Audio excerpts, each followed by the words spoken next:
Gothic Couture to Y2K Streetwear. Best looks from the K-pop Demon Hunters cast. When K-pop Demon Hunters dropped on Netflix this summer, few could have predicted the cultural whiplash it would cause. An animated fantasy anchored in cyberpunk chaos and demon-slaying pop idols, it offered a visual palette pulled straight from a rave-fueled fever dream. But what truly pushed the film into the viral stratosphere wasn't just its storyline or soundtrack.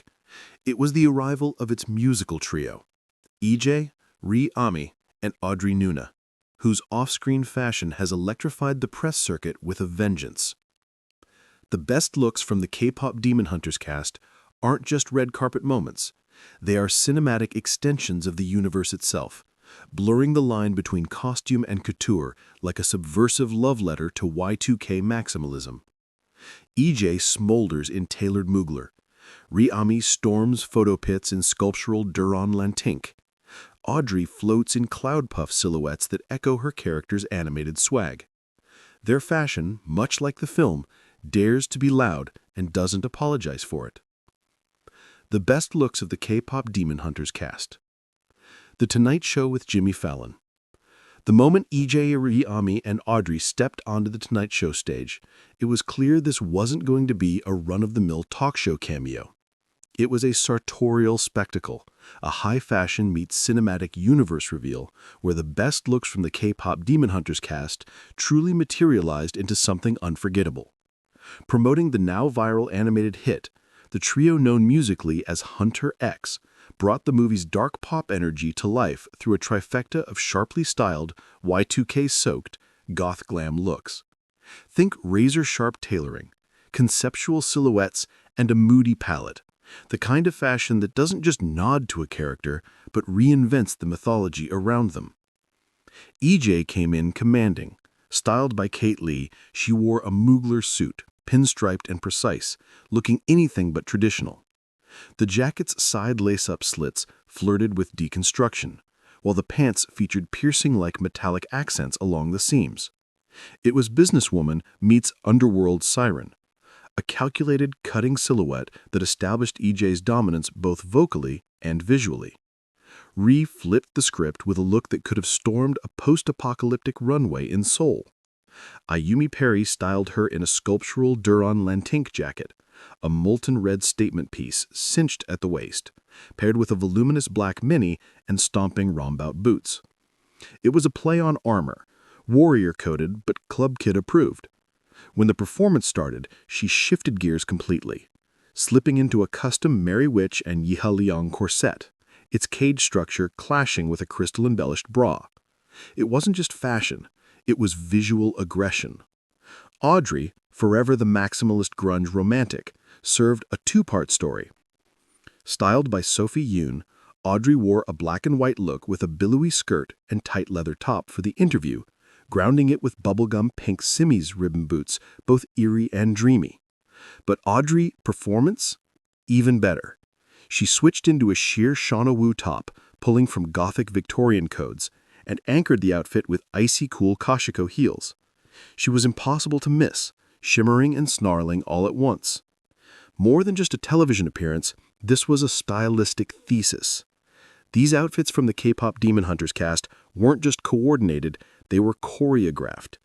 Each look felt narratively tied to the film's Gothic futurist ethos, yet rooted in the real-world sensibilities of three artists at the top of their game. This was storytelling through styling, and it hit every beat. 2025 MTV Video Music Awards. If The Tonight Show was the runway rehearsal, then the 2025 MTV Video Music Awards was the cinematic premiere of their fashion universe. Arriving together on September 7, 2025, EJ, Ami, and Audrey were styled not as pop stars trying to fit in, but as characters who had walked straight out of a post-dystopian dreamscape. They weren't dressing for approval, they were dressing to assert dominance.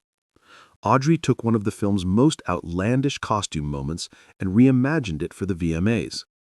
In K-pop Demon Hunters, her character, Mira, famously wears a black sleeping bag styled as a gown on a Met Gala-like red carpet.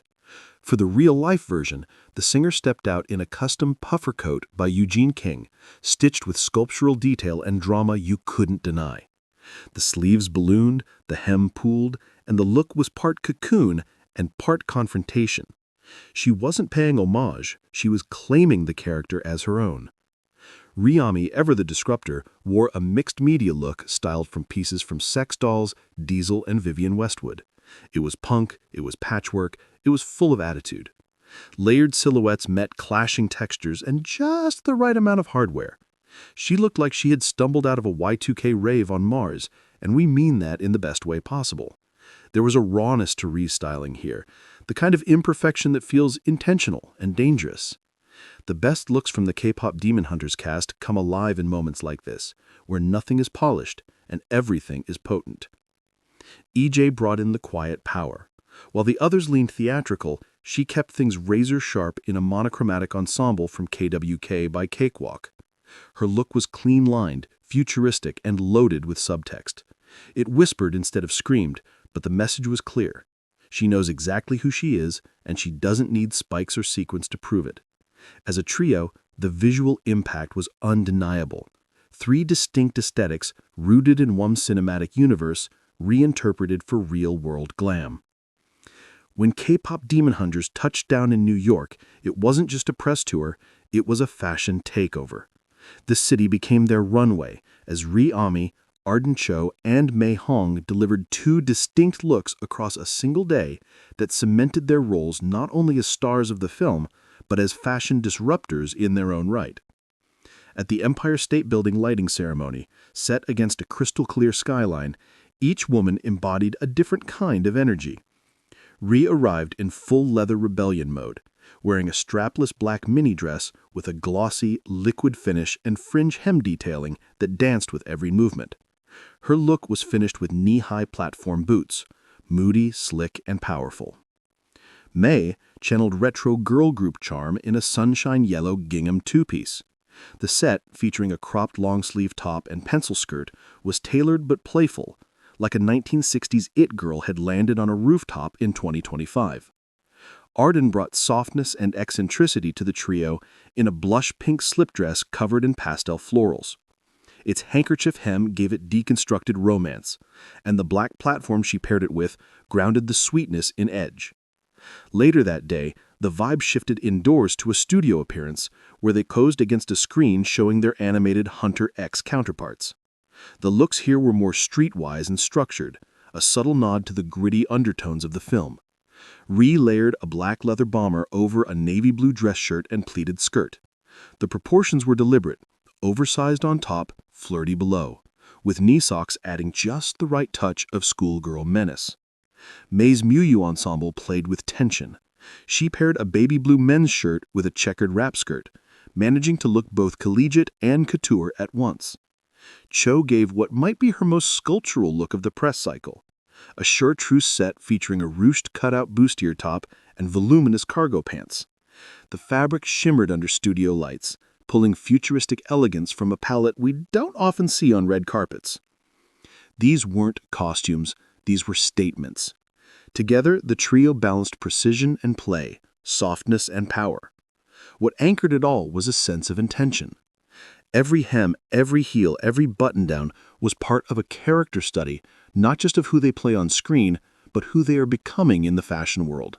The best looks from the K-pop Demon Hunters cast continue to evolve beyond the frame, and this New York takeover proved they're building a visual language of their own.